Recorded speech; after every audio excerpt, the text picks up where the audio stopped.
This is a review of the XP54 Arcusin stacker being used to pick up and stack bale bearing bundles. The Arcusin is well priced compared to its competitors at about $130,000 with delivery, but it does require some adaptations to suit bale bearing bundles. Some of those adaptations are provided by Arcusin.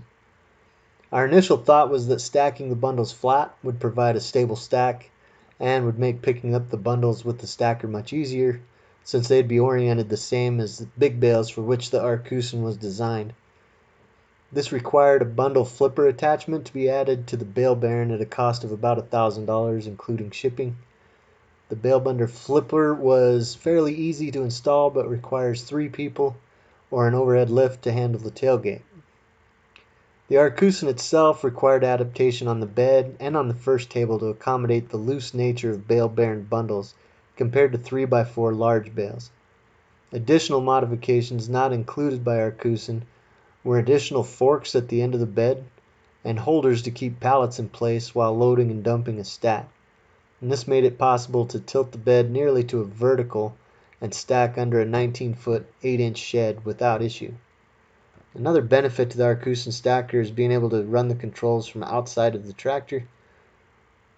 You're able to use a fine adjustment as compared to the buttons that are on the console inside of the tractor. One issue that presented itself later was that the bundle stack self-compresses by about 18 to 24 inches when stacked 6 bundles high as shown here. And this causes loose strings in the individual bales, and depending on hay type and your moisture content, this can be permanent deformation. For us, this was unacceptable, so we used the factory adjustments to pick up bundles standing up and turn the bale flipper back to the vertical position. And that's when we ran into several issues that'll be addressed in a later video showing what all is needed to be able to stack bundles vertical. So with horizontal stacking, the bundles are easily loaded onto the machine without any damage to the strings.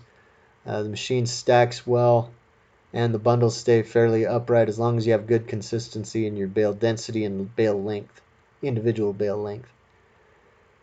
The tilt bed on the stacker itself, the forks are not necessarily controlled individually, but can be controlled individually from outside the machine.